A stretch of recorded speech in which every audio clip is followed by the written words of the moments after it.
Hello and welcome back to the Rolling the Robsons. Today I'm going to go on a little trip to see if we can find a motorhome that suits our needs. There's a few in the northeast that are finally a little bit more reasonably priced, so we're going to have a look at that. Let's see if any of these meet our needs.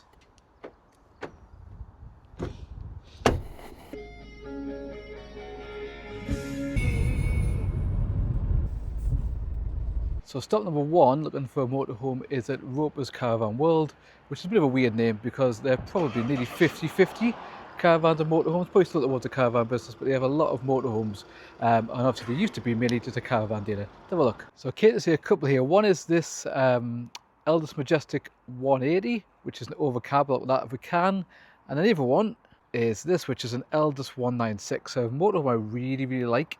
Really like the 196s. I know Elders haven't got the world's best rep in terms of leaks and things, which is a bit of a worry. But I just think they're a nice looking van. That's an okay looking van, but that overcab's not the prettiest in the way they've done the older things. But this actually is still a pretty decent looking van. Condition outside looks okay. Got the marks on, but then it's what? 2017, so 12-year-old. Dings in the top corner, you can see that. Coming back round, we've got no bike rack on this one. There's a standard. Can't say that's a ding in the back, just kind of knock on the panel where it's meant to be. Private number plate, interesting enough. Reversing camera, which is weird because it's an autoquest, I often don't have that. And then we've got a bit of a ding here. And a couple there, you can see them. So it has been whacked a couple of times, bless it. In corners. So as it happens when people go on corners, don't quite take them carefully enough. Yeah, the thing about the 196 is it didn't have as many features, so it hasn't got external gas and electric things we like. And I don't think it's got cab blinds in, but we'll have a look, see what we think. And it's currently on here for 39,995, and it even tells you in the window, I don't know what it should do really, but it says it's a part exchange from somebody called Barrett, who must have brought it in. But nice looking van, still a van I very much like the look of. I think if we had a choice, it's still probably between a 747 and a 196, preferably a dealer special, because obviously with a dealer special you do get external gas up there. This hasn't got. You've got a water point. I think this does have in here external 240 volts, so you can still use that. So I don't know if a rope was to let us go in. On the other side here, we've got this 180 with the overcab. The 196 behind me took over from the 180, so they're similar vans. This one here is a Majestic, so it's like a higher spec. I can't see, even though it is higher spec, anything that makes it obvious higher spec, and it doesn't have a window there. Does it have better aircon? It does have better aircon, if you can see there, probably can't. Yeah, it does have better aircon. You've got climate control rather than just standard aircon. But apart from that, it looks pretty standard. You've got gas locker, which, yeah, pretty much what you need. This does have a bike rack on. Just be really careful with Elders. If they've got a bike rack on, sometimes when they were done at the actual factory, they didn't seal them very well. I know it sounds awful, but external locker there, I don't know where that goes. Toilet. And externally, it's not really that much better than a standard AutoQuest. Steel wheels, but it hasn't got like alloys on either. It does seem to include cab blinds, so it does have a little advantage there. One over there I think's got 25,000 miles on. This one here, so I'll quickly see and find the sheet, has 19,356. Let's even get the keys and have a look. I don't know if we'll be able to film inside, but if we can, I'll let you have a look. So this is the 180. It has just came in, to be fair. I mean, it hasn't been valeted. It is a little bit grubby. Kitchen, nice big overcab. Pull that down. Which is great to look at internally. Don't know if I think externally, but it is a nice looking van. Like I said before, you have got cab blinds that you don't get with the 196. You have got climate control, which you don't get with the 196. Still curtains. Have a quick look. So you've got the nice big lockers. Have a look. Some kind of dividers, which is okay, better than nothing. Haven't got the mic clipped on, so it might change it when I move a bit. Yeah, looks in pretty good physical condition. I haven't brought my damp meter into the dealership. I have got it with me, but I've also been sticking things on walls, and it's made it a bit grubby.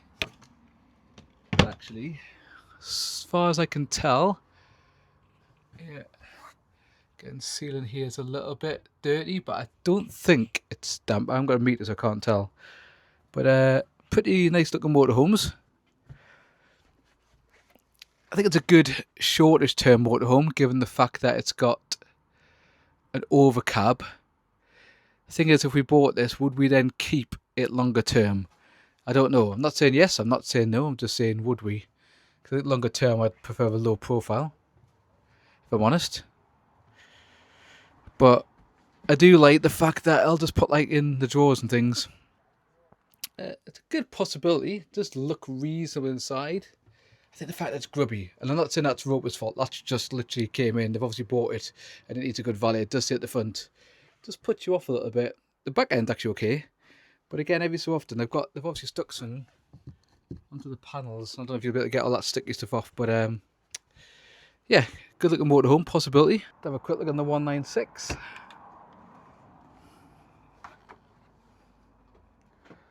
Definitely a lot cleaner in here. So 196 a van we've looked at a few times, and we do really like the 196. Notice it doesn't have a microwave. I'm guessing they might put one in for you. Let's see if it's got a socket. Can't see one. Look at there's being one in there, but I just think the 196 is a better looking motorhome than the 180. Actually, interestingly, the top bit's quite firm. These bits on them often go a little bit funny, they become really squeaky. But this one doesn't really have that squeak, to be fair.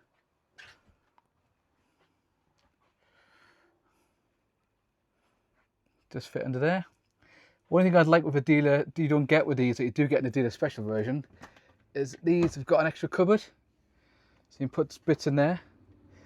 Where on the dealer specials, you get that. Yeah. But us all day long, this is just a nicer motorhome, I think anyway. It's a much nicer motorhome than the 180. Obviously it's been valeted by Roper, so fair enough. But it just looks in better condition. No window on the door, which is a shame, but you don't get one in the 180. Toilet. Yeah, it's just a nicer motorhome, isn't it, by quite a bit, I think. So although the 180 is a good size, it's so much. I just love these grey seats as well, much nicer. I just feel when I sit in a 196, I know Elders haven't got the world's best reputation for damping things, but it just feels a really nice place to be. It just feels a lot nicer than the 180. I kind of just wish this was a dealer special. It's the only thing I'd probably say, to be honest. If it was a dealer special, it'd be much more up our street, but that's supposed to be more money. It's on for £40,000, so they're only about 42, 43 brand new, but it is really nice. I like the blue curtains, I like the grey. I like a lot of things about the bottom, actually. Maybe it's a bit too nice. We've just spent £4 grand on an all-inclusive holiday, but yeah, don't know what to do because this is lovely. So you get some storage under there. That's quite good. Storage under there, okay, but moderate.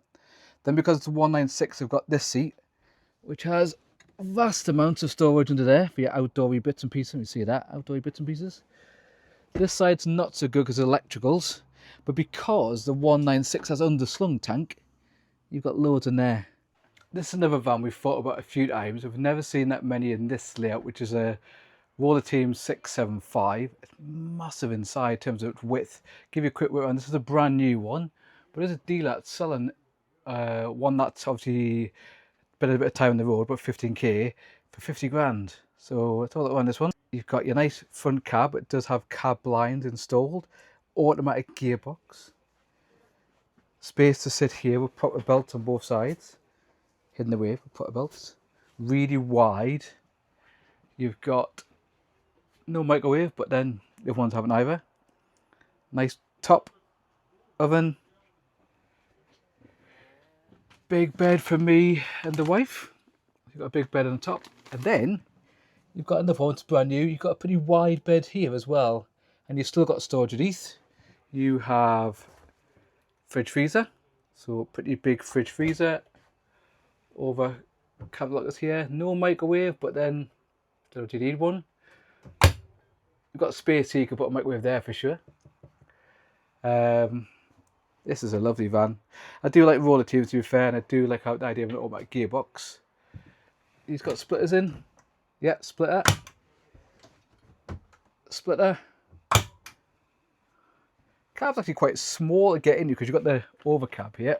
It does pull up, but don't get sit in the cab.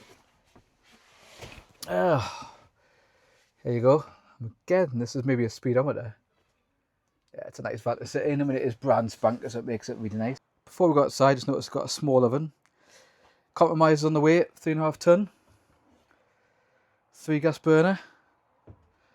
Still has a pull across.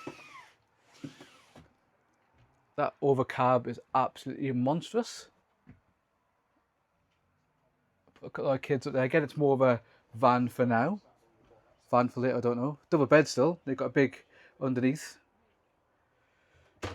In here, you've got toilet and separate shower. Good space. Yeah, we Lucy saw a 690 which only had the top in, but it's not the biggest bed. But I suppose you put your feet down there, head up here. But it's quite well spec'd. It has nice height. Height is in. Yeah, it is a very good looking van. This is on for 68,598 randomly. So what's that? £69,000. And I said to one selling a one that's been it has been a higher for 49 grand or 50 grand, but you know, 20 grand difference for a year. And look at the size of this garage. I mean, obviously it hasn't got the bed, but it's still monstrously big, isn't it? That's huge. Plenty of stuff to fit with the kids there.